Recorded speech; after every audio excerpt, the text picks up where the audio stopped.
Gracias por subirse a este barco en una nueva aventura literaria. Si quieren que leamos algún cuento o libro, escríbanos. No olviden suscribirse a nuestro canal de YouTube y seguirnos en nuestras redes sociales. Muchas gracias.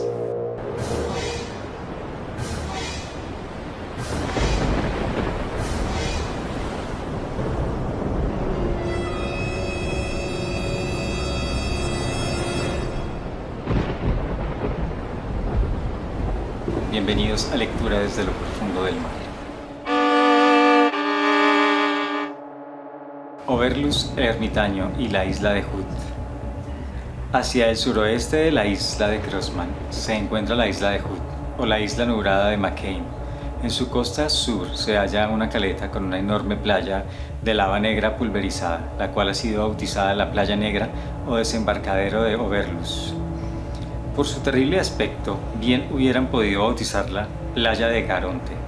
El nombre de Oberlus corresponde a la memoria de un extraño y nefasto personaje europeo de origen, quien habitó esta región durante muchos años, y cuyo temperamento diabólico y malvado rivalizaba en la maldad y fiereza con el del peor de los caníbales que habitara en las costas del continente. Hace aproximadamente medio siglo llegó Oberlus hasta este lugar, apartándose así de sus congéneres y decidiéndose a vivir en medio de una vasta soledad. Aquí construyó su guarida con rocas volcánicas y escoria. En algún lugar cercano al desembarcadero de hoy lleva su nombre. Se dedicó al cultivo de la tierra en un par de acres aprovechables para este propósito, situados en un diminuto y estrecho valle, donde pudo producir unas papas degeneradas y algunas calabazas, que le sirvieron para hacer algunos trueques y comerciar con algunas tripulaciones de los balleneros que a veces se aventuraban por allí. De ellos obtenía aguardiente y dinero. El aspecto físico de este personaje era bestial. Cualquiera hubiera jurado que había bebido la copa de Circe y que era víctima de sus hechizos. Se vestía con harapos que apenas cubrían la desnudez de la piel pecosa, ampollada por la continua exposición a los rayos solares.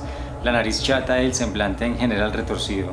Era un ser de aspecto pesado y definitivamente grosero, a quien le adornaba finalmente una cabellera y una barba demasiado larga y demasiado rojas. Al contemplarlo podía deducirse que había sido expulsado del mismo volcán de donde salieron las rocas en el que habitaba. Cubierto de remiendos, agazapado en su guarida de lava, semejaba un montón de hojas secas que por capricho del viento hubieran ido a parar allí.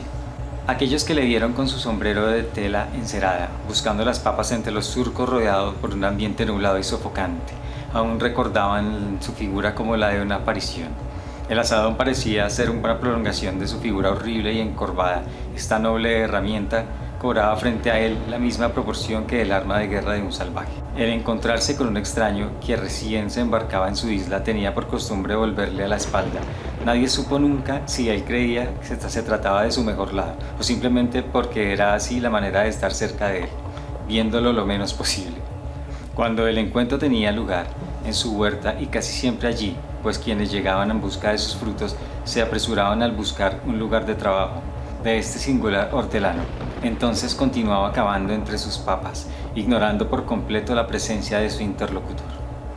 Así permanecía largo rato, y cuando estos trataban de verle de frente, éste se volvía de espaldas y continuaba imperturbable con su labor. Era tan espantosa su figura que más parecía estar envenenado del aljibe que sembrando la tierra. Una de sus peculiares es que siempre se considera una verdadera atracción para los visitantes de la isla, y llegó a pensar que el espectáculo de su soledad y su figura eran realmente más importantes que los extraños que la posibilidad de conseguir alimentos frescos. Para él, su compañía llegó a ser estimado en mucho.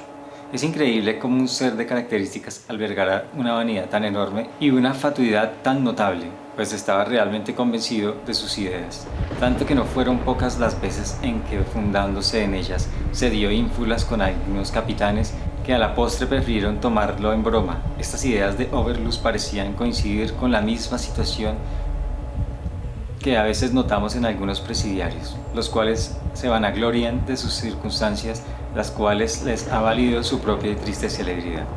Otras veces, no las menos, se negaba de plano a ver los visitantes, los cuales tenían que emprender su búsqueda en condiciones de inferioridad, pues él se escabullía entre las rocas y las plantas que conocía palmo a palmo, hasta que finalmente se llegaba hasta su guarida con cualquier bestia acosada y se negaba rotundamente a contemplar otro rostro humano. Salvo las escasas visitas de los tripulantes, su única compañía eran las tortugas que se arrastraban por toda la isla y parece que solo, en caso de embriaguez, deseaba que fuera distinto, pues entonces caía una especie de estupor. Pero rebajaba a que estuviera su condición humana, no había llegado a su maldad, en cometer una bajeza a la cual parecía haber estado predestinado. La única diferencia entre este hombre y las tortugas era que en él había una inexplotada capacidad de maldad y una enorme voluntad para cometerla. Por otra parte, la historia que voy a narrar podrá más el descubierto que la ambición del mando de poder. Lejos de ser características de los grandes espíritus, difícilmente habría una criatura más egocéntrica y tiránica que ciertas bestias, y esto bien puede atestiguarlo aquellos que han vivido cierto tiempo en el estrecho contacto con los animales. Esta es mi isla, me pertenece, pues mi madre es Sirocax, se decía Berluz, contemplándose dueño absoluto de esa propia soledad. Por extrañas maniobras no alejadas del robo y del engaño, en este extraño personaje se hizo un enorme trabuco. A pólvora y municiones, y dueño de estas armas, decidió espoleado por la ambición de cometer peores fechorías. La misma sensación que debe sentir el tigre cuando le está saliendo las garras. El prolongado sentido de dominio sobre aquella tierra y todo lo que había en ella, su soledad casi permanente, su poco sentido humanitario, debieron conjugarse para crear gradualmente él una vasta y errónea idea de su propia importancia y el desdén casi animal por el resto del género humano. La historia del pobre Carlos, que gozó de una efímera monarquía en su isla, puede considerarse desde ángulos menos indignos, pues éste pretendió animar colonos a vivir otras tierras, lanzarse a una aventura, así finalmente tuviera en mente establecer sobre ellos una preeminencia del carácter político y convertirlos en sus súbditos. Las ejecuciones cometidas por este contra algunos de sus seguidores podrían ser perdonables, considerando que entre las gentes que lo siguieron abundaban los fascinerosos, al ir los traidores. Hasta la batalla entre sus perros y sus vasallos no carecen de explicación. Pero el caso de este rey, y lo que contaré dentro de poco, no tiene atenuantes. Su único móvil fue la maldad. La autocomplacencia obró con tiranía y con crueldad, como virtud heredada de su madre Sirocax. Una vez armado y con el convencimiento de su poder y dominio sobre la isla, se limitó a esperar la oportunidad en la cual iba a demostrar lo que podrían sus sentimientos sobre el primer humano que cayera entre sus manos. La oportunidad no demoró demasiado. Un día cualquiera avistó un bote en la playa cuyo lado había un marino. A cierta distancia podía verse el barco lo cual pertenecía a esta embarcación, y Oberluz rápidamente evaluó su situación. Necesitaba madera y había enviado a un grupo de hombres a conseguirla, el cual de seguro se hallaba internado entre los matorrales. Se acostó convenientemente a observar hasta que vio comprobadas sus sospechas. Un grupo de hombres se acercó a la playa llevando leña. Lo dejaron allí junto al bote.